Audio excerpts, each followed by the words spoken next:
Bien, comenzamos tertulia, vamos a buscar esos temas que son de actualidad, los presentamos a continuación en el sumario. El Congreso aprueba la Ley de Bienestar Animal con trifulca entre Gobierno y oposición, entre miembros del Gobierno y con la oposición de todos los sectores afectados. Público.es. El Congreso aprueba in extremis una ley de bienestar animal que excluye a los perros de caza. The Objective. La ley animal une en contra a los implicados, animalistas, veterinarios y cazadores la critican. La ley del sí es sí reduce penas a más de 500 delincuentes sexuales y saca a 40 de ellos de la cárcel. El PSOE habla de efectos indeseados para promover su modificación con la oposición de Podemos. El Mundo. Más de 500 agresores sexuales se han beneficiado de la ley del solo sí es sí. El presidente de la patronal se sube el sueldo hasta los 400.000 euros anuales. Una cifra muy alejada del salario mínimo interprofesional que se niega a subir. El gobierno le pide coherencia. Bien, hoy debatimos de estas cuestiones, lo hacemos con José Ignacio Senao, muy buenas, y con Ana Fernández, muy buenas. Hola, buenos días. Bien, hemos buscado, pues eso, temas que generen opinión, que al final también dejen la suya en los estudios, en la radio, en la tele. Vamos con ese primero, que pasa por la Ley de Bienestar Animal. Escuchen, vean. El Congreso de los Diputados da vía libre a la tramitación de la Ley de Bienestar Animal con más dudas que certezas. El País. El gobierno sufre para sacar adelante la ley de protección animal. Público.es. El Congreso aprueba in extremis una ley de bienestar animal que excluye a los perros de caza. El texto aprobado se caracteriza por ser repudiado por todos los sectores sociales afectados. La Vanguardia. Pacma afirma que hoy es un día negro para los animales. The Objective. La ley animal une en contra a los implicados, animalistas, veterinarios y cazadores la critican. Incluso los dos partidos del gobierno, impulsores de la ley, se enfrentan por ella. El Mundo. Unidas Podemos y sus aliados ceden y apoyan la ley que excluye a los perros de caza. Pero, ¿qué novedades aporta esta ley? ¿Por qué se ha eliminado de ella a los perros de caza? ¿Supondrá mayores abandonos de mascotas, como alegan los veterinarios? ¿Es una ley mascotista que ve a los animales con ojos de urbanita y abandona el campo? Se lo preguntamos a nuestros invitados de hoy. Señor Senao, ¿es una ley mascotista? Esto, a ver, yo he tenido mascota, he tenido perro durante muchos años y mi perro ha estado cuidado como debe de ser y con la responsabilidad que creo que en Zaragoza la mayoría, la inmensa mayoría de todos los zaragozanos que han tenido o van a tener una mascota, perro, gato o cualquier otro animal, pues tienen el cuidado adecuado porque no se tienen a los animales y además ya hay normas que castigan el maltrato de los animales. Bueno, esta ley, yo voy a dar mi opinión personal, es que en España tenemos tantas cosas que arreglar y tantas cuestiones que dirimir que meternos en estos vericuetos pues siempre tiene sus problemas y tiene sus problemas porque claro, yo he escuchado hablar a alguien de Podemos sobre los derechos de los animales, pero es que los animales tienen sus derechos, pero no hay obligaciones de decir, los animales son animales racionales e irracionales. A veces está claro que demuestran ser mucho más nobles los animales irracionales que algunos de los animales racionales que somos nosotros. Pero vamos, yo entiendo que ya está castigado en estos momentos. Además hay normas en las comunidades autónomas que obligan pues a establecer los chips en las mascotas para que no sean abandonados. Evidentemente hay que concienciar, y yo creo que esto sí se ha hecho una pedagogía aquí también en Aragón, de que una mascota no es un juguete. Cuando viene la época de Reyes se regala una mascota y luego se abandona en el mes de enero o febrero porque ya molesta, ¿no? Por supuesto que esto hay que mentalizar, que una mascota tiene unas obligaciones, y son unas obligaciones que te conllevan pues a quererlos mucho, a sacrificarte mucho por ellos también, y a tener que cuidarlos en la medida. Ahora, de ahí ya a que, bueno, pues no sé si hay que hacer un baremo de dónde tienen que vivir, si tienen que estar con calefacción, en fin, no lo sé. Esto me parece un absurdo, y además es una ley que ha conseguido enfrentar a todo el mundo, porque por un lado, pues bueno, se habla de los perros de caza. Yo he sido cazador más antes que ahora, porque ahora casualmente tengo menos tiempo los sábados y domingos para ir a cazar, pero he visto que los cazadores cuidan a sus perros también como personas, vamos, porque es que si alguien ha visto cazar la perdiz con un perro que sepa cazar la perdiz, es una joya, un perro de estas características. Esto es como el que tiene un caballo que es campeón de salto, porque también se cuida, pues bueno, de la mejor manera posible, porque hay una simbiosis entre un entendimiento entre el propietario y el perro, que van a cazar conjuntamente, y que esa caza no es posible solamente con el cazador para algún tipo de caza. Así que, bueno, y luego también se habla de que la ley parece ser que solo está destinada para los animales que viven en el medio urbano. Pero bueno, es que ¿y qué pasa con las zonas rurales? ¿O es que esto no existe, precisamente, que es la base fundamental?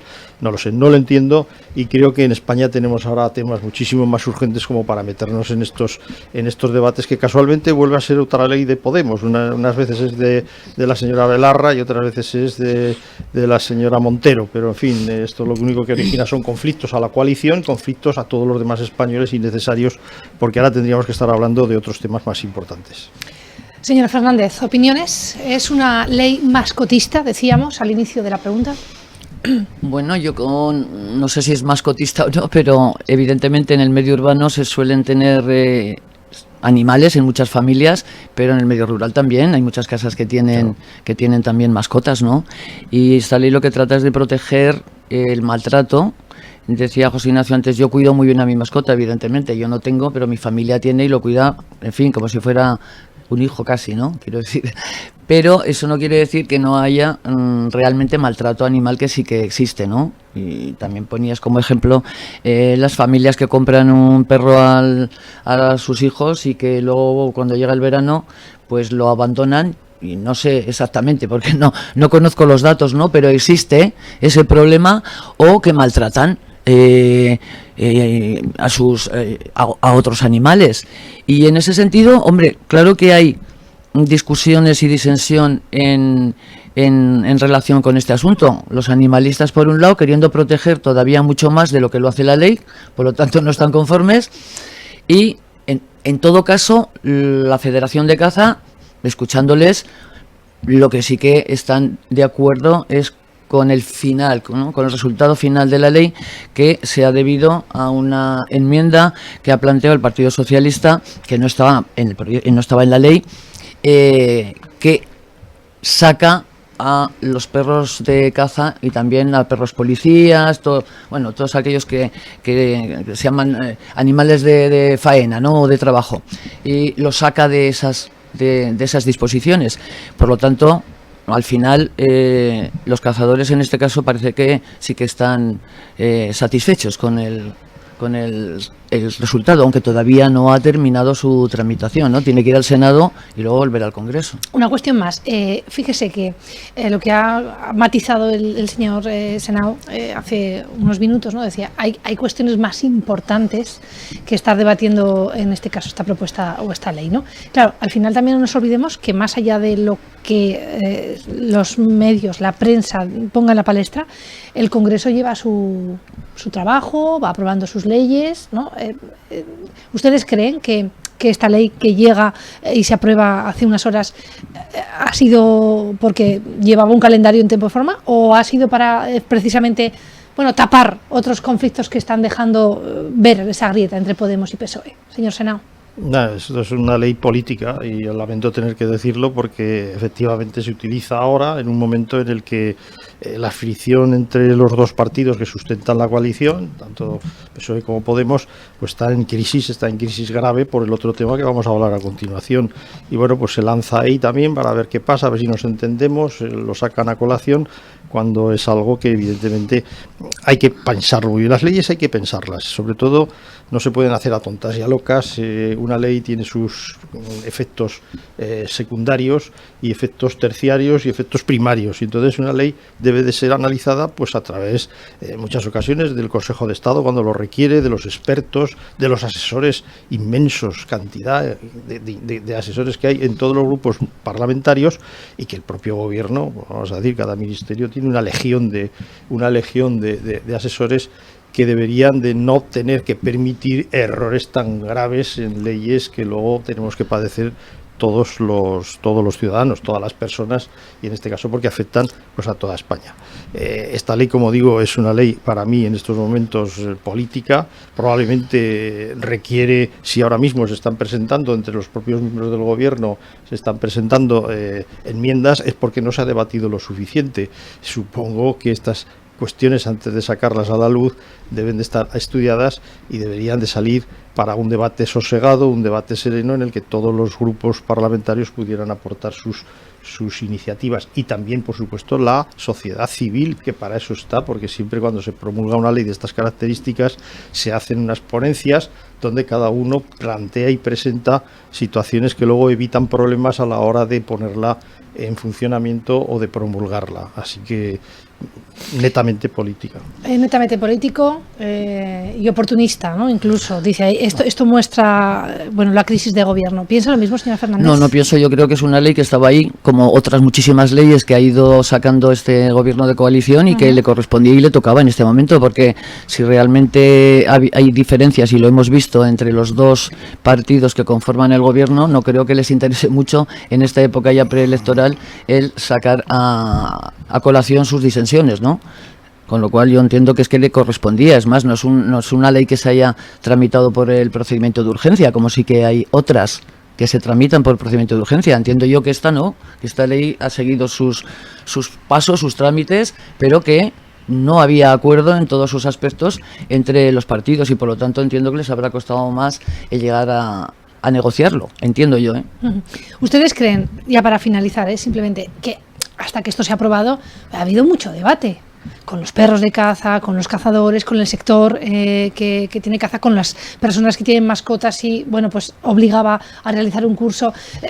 ¿Ustedes creen que nos hemos pasado o se han pasado de proteccionistas, el gobierno en este caso con esta ley, que están al final modificando algo que ya estaba bien, que el cambio no está gustando, que no era necesario?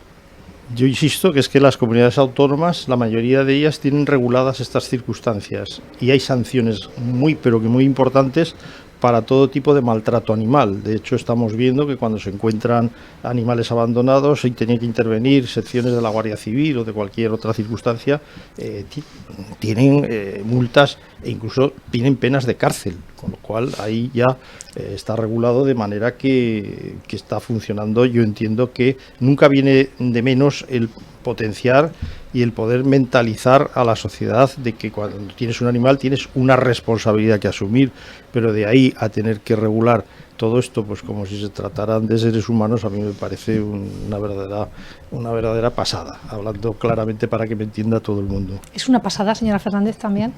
No, yo creo que proteger a los animales no es una pasada.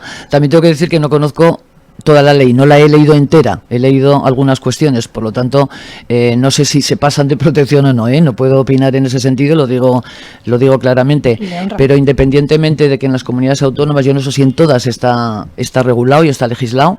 De hecho, por ejemplo, el PNV en concreto se ha opuesto a esta ley precisamente utilizando ese argumento de que es una competencia de la comunidad autónoma, pero siempre es bueno tener una regulación desde todos los puntos de vista y en casi todas las cuestiones, aunque luego cada comunidad autónoma legisle en determinadas cuestiones. Yo creo que tener un marco común, por si hay alguna comunidad autónoma que no tiene esa legislación, no está mal. Pero Ana, es que en otros temas como en educación, sanidad, cada comunidad hace lo que quiere hacer y no nos importa. Y en este tema pues parece que queremos uniformar a toda España en una cuestión. Bueno, yo entiendo que Aitor y su tractor, hablando del PNV, es una persona muy singular que cada día dice una cosa distinta, tendrá sus motivos, pero en cualquier caso yo digo que los animales están defendidos en este momento, que cualquier desmán, cualquier maltrato, cualquier abandono que pueda existir es castigado por la ley. Y bueno, pues si han querido hacer esto, yo creo que es más un brindis al sol de cara a Pacma, de cara a recoger pues votos en este caso de Podemos, que parece que tiene ahí pues un nicho de votos para sus intereses particulares y no hay nada más. Pero bueno, si es para proteger a los animales en la parte que así sea, bienvenido sea, en aquella parte que lo mejore, porque ya digo, yo no estoy en contra de que a los animales se les trate bien, como creo que todo el mundo, la mayoría de gente, salvo algún desalmado que lo hay, pues que maltrata a personas, a niños, a animales y todo lo que se le ponga por delante, ¿no? Y esto pues tiene que tener su castigo. Venga, vamos a tratar más cuestiones, más temas. Nos vamos a una ley que está dando la vuelta al mundo, o al menos al país, esta semana. Vean, escuchen. Más de 500 delincuentes sexuales se benefician de la ley impulsada por Irene Montero. El Mundo. Más de 500 agresores sexuales se han beneficiado de la ley del solo sí es sí. El escándalo social generado por las consecuencias de la ley del sí es sí es tan abrumador que el PSOE mueve ficha para modificar la ley estrella de los morados a pesar de su oposición. El País. La modificación de la ley del solo sí es sí abre una nueva brecha en el movimiento feminista. El Confidencial. El PSOE registra en solitario la reforma de la ley. Europa Press. La reforma del PSOE regresa a las penas de agresión sexual anteriores a la ley del solo sí es sí. ¿Hay forma de evitar lo que está ocurriendo con la reducción de condenas? ¿Por qué la ministra de Justicia asegura que asumirá personalmente las consecuencias de la reforma? El Mundo. Pilar Llop, la ministra, asume responsabilidades por el solo sí es sí a pesar de haber estado fuera. ¿Está señalando la irresponsabilidad de la ministra Irene Montero que culpa a otros de los efectos indeseados de la ley? Lo analizamos con nuestros invitados de hoy.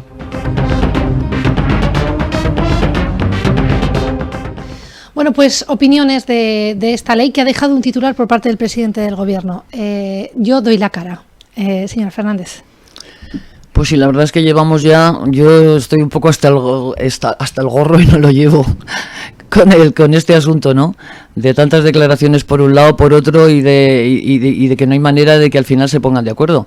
Yo pienso que después de ver una ley compleja, una ley que tiene muchos aspectos positivos, después de ver en estos meses que su aplicación ha devenido en rebajas de condenas a los agresores sexuales, pues lo único que se puede hacer es lo que está haciendo el presidente del gobierno y en este caso el Grupo Socialista en el Congreso, ¿no? Rectificar, intentar, ya no se va a poder volver atrás en lo que hasta ahora se han aplicado en diferentes sentencias de los jueces, pero al menos que en adelante, cuando se pueda aprobar esta modificación, no ocurra lo que está ocurriendo en estos momentos.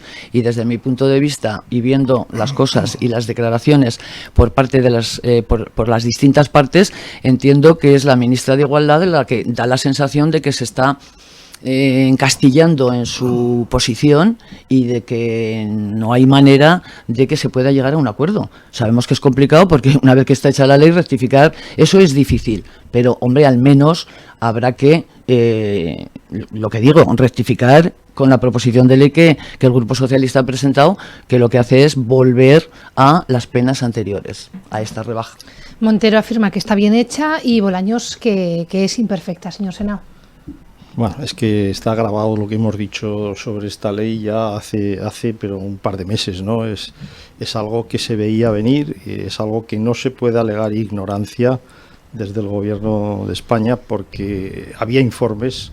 La ley tiene aspectos buenos y luego tiene aspectos horribles, horribles como todos los efectos no deseados, efectos que no son deseables por nadie, pero que nadie podrá decir en el gobierno que no lo sabían, porque hombre, había informes del Consejo de Estado, hasta 12 informes que advertían de estas circunstancias, y bueno, haciendo caso a lo que decía Podemos, las culpas será de los jueces, que no aplican la ley como la tienen que aplicar, y al final, pues hombre, es que esto es de primero de penal. Primero de penal ya se sabe que el artículo 2 dice que la pena más beneficiosa es la que aplicará al reo. En consecuencia, todos los pederastas y todos los violadores, todos los que han cometido delitos sexuales se van a ver beneficiados por esta ley, de la que yo no he escuchado todavía a nadie pedir perdón. Es que hay que pedir perdón, porque ahora no se resuelve con decir vamos a cambiar la ley, vamos a modificar este aspecto que perjudica a las mujeres y perjudica a la sociedad, porque no solo perjudica a las mujeres, nos perjudica a todos por igual. Yo no quiero que haya pederastas ni violadores por la calle, porque además les hayamos dado la posibilidad de salir antes o de terminar sus penas. Hoy son 500 y pueden llegar a ser hasta 4.000, Ana, porque que se cambie la ley no quiere decir que a partir de ese momento ya no vaya a suceder la excarcelación o la reducción de penas de los que han sido condenados hasta ese momento, porque se les seguirá aplicando esta demoníaca ley. Esta sí se les va a seguir aplicando porque es la más beneficiosa, y únicamente a aquellos que cometan delitos a partir de la promulgación de la nueva ley se les volverá a aplicar penas distintas, pero todos los demás van a tener su derecho a pedir, y de hecho sus abogados defensores lo van a solicitar y van a ir saliendo a la calle, y esto ya es un problema. ¿Qué tal? Entonces, pedir perdón lo primero, es que lo que hay que hacer, que yo no lo he escuchado por parte de nadie. Bueno, yo no sé si serán hasta 4.000, no sé de dónde sale esa cifra. Son las personas que están en este momento en las cárceles. No, es tremendo, claro, pero no a todo el mundo les están rebajando la sentencia, ¿eh? Hay tribunales superiores de comunidades autónomas, incluso el Tribunal Supremo, que no está rebajando las sentencias. Por poner dos titulares de hace 7 horas, de hace, de las últimas horas. Claro, los medios, al final, se han visto abocados un poco a tener que estudiar cada caso determinado para poder hacer los titulares. Por ejemplo, ¿no? Hoy hemos conocido que excarcelan en Zaragoza al violador de una discapacidad tras rebajarle en 2 años y medio la condena. Sin embargo, por poner, ¿no?, la tabula rasa, o poner un poco la otra parte de la naranja, la Audiencia Provincial de Navarra rechaza rebajar la pena de un miembro de la manada tras la ley de solo es sí. Y pues la defensa pedía bajar hasta los 15 a 13 años, y la Audiencia Provincial lo ha rechazado. Tenemos aquí las dos cuestiones. Claro, yo entiendo aquí, no sé si ustedes tendrán esta sensación, pero la ley se aplica en cada caso y cada caso es determinado, ¿no? Claro, porque depende de lo que el juez entienda por los agravantes que podía haber o no podía haber. A algunos les han rebajado 2 años, a otros les han rebajado 6 meses y a otros no les han rebajado nada. A mí me gustaría que se dieran también los datos de todas las sentencias que se han revisado, igual que estamos contando las que han sido rebajadas las penas, también saber las que no han sido rebajadas las penas. Esto simplemente por el hecho de que la sociedad esté informada, no por quitarle valor, evidentemente, a estos 400 casos que ha habido hasta ahora, que me parece gravísimo, pero simplemente por el hecho, como digo, de saber que no todo el mundo que va, o sea, no todos los agresores sexuales que acuden al juzgado, ese juzgado les rebaja la pena, ni mucho menos. Y no conozco el dato, porque tampoco se está dando por ningún sitio, ¿no? Pero, como digo, está puesto el foco en el tema penal, y me parece a mí muy lamentable que este gobierno, que es el responsable de haber explicado bien la ley desde el principio, no hubiera explicado realmente en qué consiste la ley, en qué beneficia a las mujeres, que antes no beneficiaba, que existen recursos nuevos, etcétera, que no se haya dedicado a explicar todo eso para que, bueno, pues la gente, la ciudadanía, pudiera tener esa visión penalista del tema de las rebajas de penas, pero también otra visión de la ley, porque parece que la ley solo consiste en este asunto, ¿no? ¿Algo más que añadir? Sí, bueno, yo lo que tengo que añadir es que un solo caso de estos que hubiera sucedido es suficiente para escandalizarnos, pero es que son 500 y van a ser muchos más. Lo de la Audiencia Provincial de Navarra ojalá no solventara el problema, o de otras audiencias provinciales que pueda existir a lo largo de España. Va a depender también del tipo de sentencia que haya habido, cómo se hizo la sentencia inicial, pero lo que no cabe duda es que el artículo 2 del Código Penal está en vigor y ningún tribunal puede modificarlo salvo prevaricación. En consecuencia, aunque haya sentencias de alguna audiencia provincial, pueden ser materia de recurso. Y veremos lo que sucede al final. Y eso el gobierno lo sabe y por eso está reculando, claro, porque se ve ya al final, pues eso de echarle la culpa a los jueces, que son unos machistas, por cierto, la mayoría de jueces que están en este momento, hay más mujeres jueces que hombres que han dictado sentencias. No sé si las mujeres son machistas, los jueces son machistas, los jueces son los que tienen la culpa. El lenguaje, claro, el lenguaje del señor Senao le parece demasiado... Entonces, bueno, yo lo que entiendo es que teniendo aspectos positivos la ley, ¿por qué no se estudió? ¿Por qué no se dio participación? ¿Por qué no se dio más tiempo? Que ahora lo va a tener que haber en este debate de la proposición de ley. Se hizo de manera apresurada y la señora Montero, como ya dije aquí en estos mismos micrófonos, porque yo lo valgo, no cambio esta ley, porque lo sabía. Ella lo sabía, lo sabe y no lo reconoce. Y porque yo lo valgo, mantengo esta ley por encima de todo. Claro, ahora se ha dado cuenta el propio gobierno que tiene que echar marcha atrás. Lo malo es, entiendo, y ojalá sea así, que se hayan dado cuenta del mal que se está ocasionando a la sociedad y que no sea también por un efecto electoralista el que, bueno, vamos a movernos porque esto se nos lleva por delante.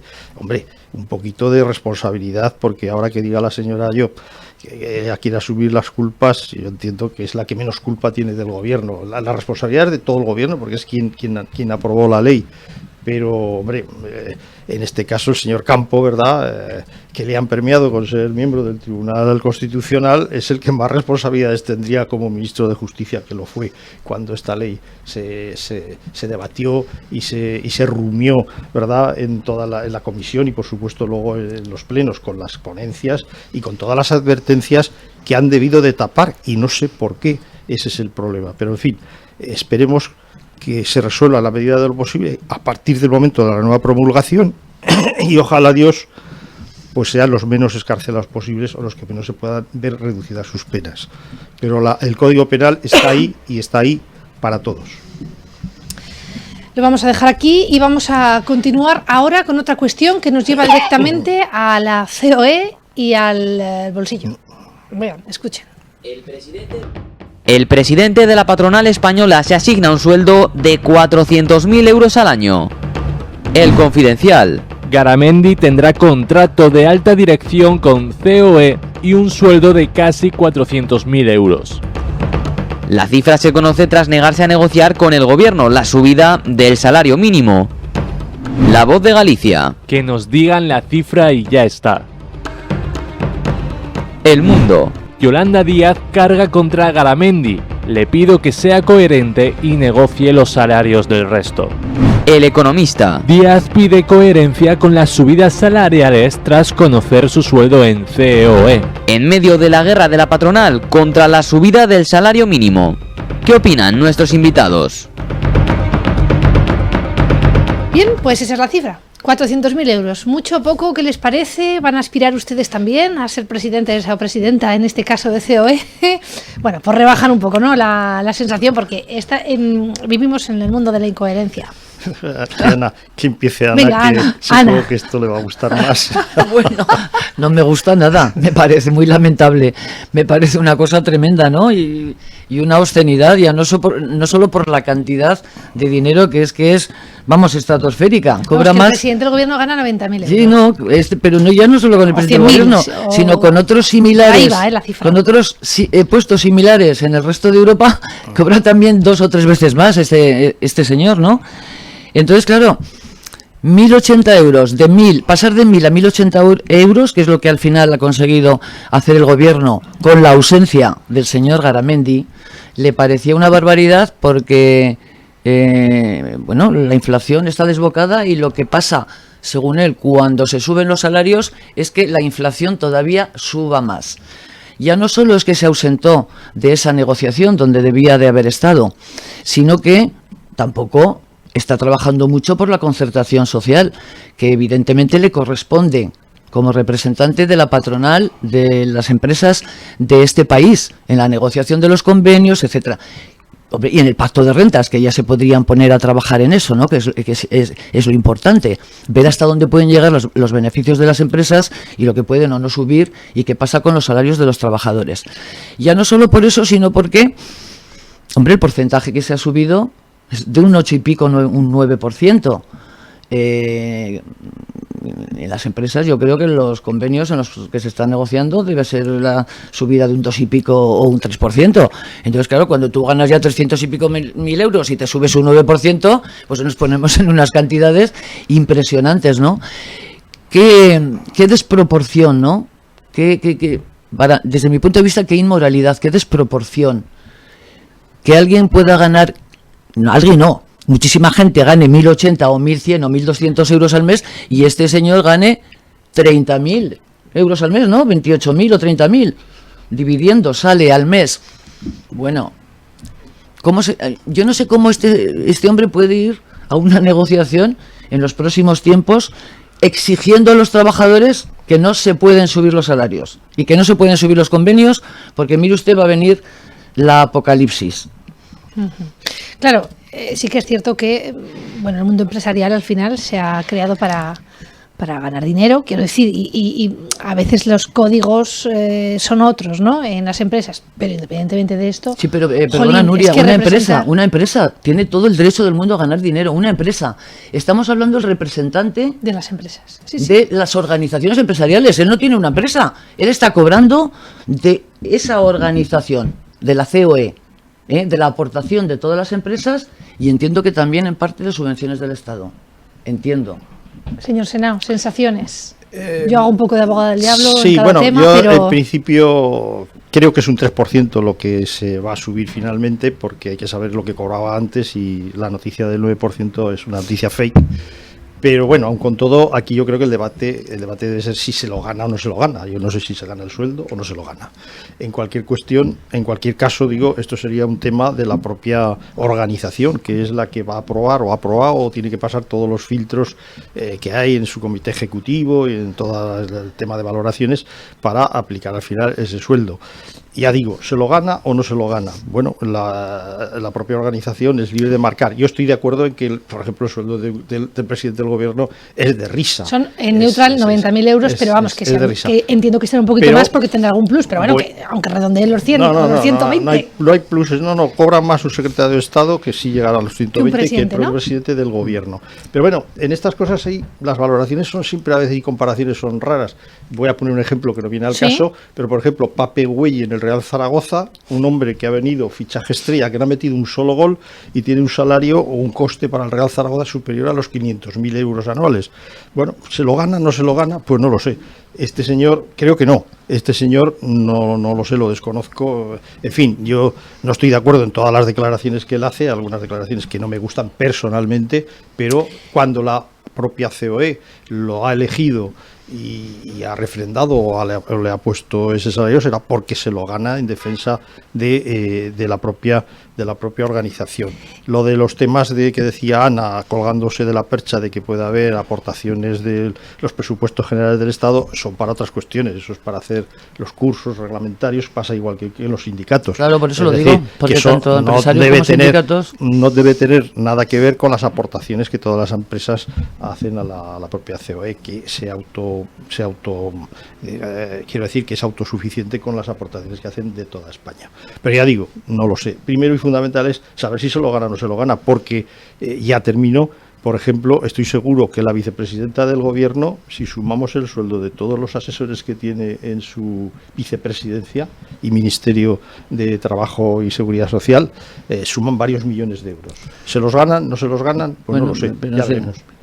No sumes, José Ignacio, no sumes, porque claro, suma a los 400.000 euros de Garamendi, súmale los ciento y pico personas, altos directivos también que tiene la COE. Me parece que en total, no sé si eran 7, no sé cuántos millones eran, lo he leído en algún sitio. Sí. Pero claro, súmale eso, que no es él solo.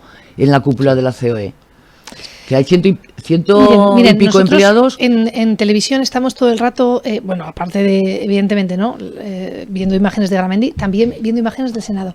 Fíjense, ya les he dicho que yo voy a hacer un poco de abogada del diablo y además están ustedes hablando de los tres sectores. Ha nombrado el deportivo, señor Senado, que es esa, nunca mejor dicho, otra liga. Otra. La vamos a dejar ahí. Pero, por ejemplo, ¿no? Decíamos que Díaz, bueno, pues que le pide que se negocien los salarios con criterio, ¿no? Sin embargo, Díaz no ha salido a decir que los senadores han subido un 2% el sueldo y igual tampoco se lo pueden merecer o lo pueden ganar. ¿Por qué lo hacemos con una organización empresarial y no se hace con la clase política? Porque esto no ha pasado en el Congreso de los Diputados. Esto no se han subido tanto el sueldo, pero en el Senado sí, ¿eh? El 2% competente se lo han subido los senadores. Ahora mismo un senador cobra más que un Congreso del Diputado, que un diputado del Congreso. La vicepresidenta del Gobierno no es quien para entrar en lo que las cámaras legislativas, quiero decir que no es una cuestión del Gobierno, es del Senado, ¿no? La subida, la Cámara, sí. Entiendo que es la subida que se Cámara. hacen, que es lo que siempre se hace a los funcionarios, cuando los funcionarios públicos suben un 2. Por ahí viene, por ahí. Claro, Todos le han subido. los senadores, los congresistas, los diputados de las Cortes, suben ese porcentaje. Normalmente siempre ha sido así, el porcentaje de los funcionarios, normalmente. Señor Senado, en su caso, opiniones. Yo lo que opino es que todas estas organizaciones que son necesarias para el buen entendimiento, ¿verdad? Lo que se habla pues siempre el consenso social, tanto empresarios como organizaciones empresariales como sindicatos, que hay que ser escrupuloso en el control de todo tipo de subvención que reciban. Y escrupuloso e implacable. Es más, yo soy partidario de reducirlas al mínimo, porque bueno, todas las organizaciones en Europa son autosuficientes, pero en el caso de que las reciban, hay que ser escrupuloso con el cumplimiento de que ese dinero público se emplea para lo que va destinado. Y luego ya internamente se pueden organizar como quieran. Ya digo, yo no sé si se lo ganan o no se lo ganan. Luego hay directivos en empresas que tienen sueldos pues, estratosféricos, grandes, en fin, estas novedades de personas que llevan, ¿verdad?, adelante estos grandes directivos jóvenes que son implacables y tienen en las multinacionales unos sueldos importantísimos. Claro, evidentemente no hay que olvidar tampoco a los trabajadores, por supuesto, no hay que olvidar que la economía, pues esto la gente lo sufre, ¿no? Y digo, no llego para pagar la luz, claro, y me encuentro con estas cosas que son un disparate. Pues, la incoherencia es la misma, bueno, que la de comprarse un chalet de 600.000 euros. Sí. Exactamente la misma cuando estás vendiendo otra cosa. Es un disparate, ¿no? Totalmente. Bueno, vamos a despedir programa, pero antes vamos a dar una buena nueva, bueno, que nos acaba de llegar. Yo creo que vamos a ser de los primeros en darlo. El equipo de bomberos del Ayuntamiento de Zaragoza, que marchaba a Turquía, da por finalizada la intervención. Termina el equipo de primera respuesta, que es para lo que iban. Lamentablemente, dicen en esta comunicación, hay que dar un paso a las fases de recuperación y posteriores, con lo cual al final esto viene a refutar también de que las horas de emergencia están terminando. Dice, vamos a comenzar el regreso, bueno, por el corredor humanitario. O sea que, vamos, que vuelven, que marcharon hace 3 días. Claro. Es que la emergencia es cuando llega un momento en que se han pasado ya 4 días, han pasado, es muy difícil poder encontrar. Entonces yo voy a aprovechar este hecho que nos acaba de llegar, ¿no?, a través también del grupo, un poco para cerrar con un mensaje, ¿no? En este caso, fíjense, yo diría que la humanidad, porque es que la verdad es que empezábamos hablando de Ucrania, ahora estamos hablando de Turquía, quiero decir, sí, está la cosa un poco movida, nunca mejor dicho. Los bomberos de Zaragoza, la verdad es que es un equipo muy preparado para este tipo de operaciones de rescate, que tienen que actuar en tiempo récord, porque claro, son las primeras 72 horas o un poco más. El cuerpo humano en situaciones extremas aguanta un poco más, pero claro, llega el límite en el que las posibilidades de hallar con vida a una persona debajo de toneladas de escombro, que además requieren muchísimo tiempo para poderlos retirar, prácticamente se reduce a un porcentaje muy pequeño, y tiene que dejar paso a otros equipos pues que ya actúan de una manera que si hayan con vida a alguien ya es por casualidad, porque las probabilidades, como digo, son muy pero muy pequeñas. Felicitar ese acto de solidaridad de nuestros bomberos, que no es la primera vez que lo hacen, y Zaragoza ha sido siempre una ciudad solidaria, todo Aragón lo ha sido siempre, pero especialmente el cuerpo de bomberos, así como el de la Diputación ha sido más especialista en los temas de incendios forestales, el cuerpo de bomberos de Zaragoza en las operaciones de rescate con sus perros y sus personas que están especializadas en ello, pues han conseguido al menos salvar vidas, que seguro pues que ha sido una alegría y también una desilusión de ver lo que se ve allí, por tal como se ve, y dice, bueno, estoy rescatando a una persona, pero puede haber 32 más debajo, 40, 50, que no se sabe. Es muy importante esta labor de primera ayuda, pero hay que recordar, o sea, hay que reconocer que la ayuda que van a necesitar, al ser tantísimas familias que se han quedado, bueno, aparte de los muertos, ¿no?, que son muchos, tantísimas familias que se han quedado desprotegidas, sin casa, etcétera, etcétera, de que, bueno, ya en las instituciones aragonesas también se han puesto en marcha a través del comité de emergencia para recaudar fondos y enviarlos en lo que puede hacer una comunidad autónoma como la nuestra, pero llamar también a la solidaridad de los ciudadanos, ¿no?, que en unos momentos tan tremendos, tan tristes y tan necesitados de ayuda, pues bueno, que cada uno pueda aportar según sus ingresos, ¿no?, según sus posibilidades. A ver, Garamendi, perdón, se me ha escapado.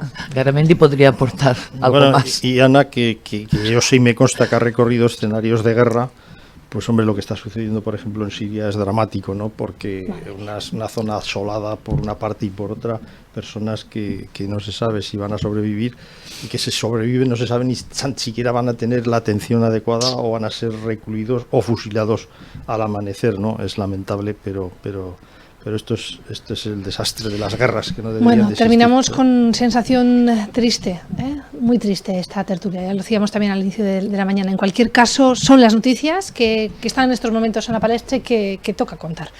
Ana Fernández, José Ignacio Senao, gracias una semana más por estar con nosotros. Buenos días. Hasta la próxima. Terminamos este espacio de opinión, terminamos esta tertulia con los principales temas que hemos dejado encima de la mesa.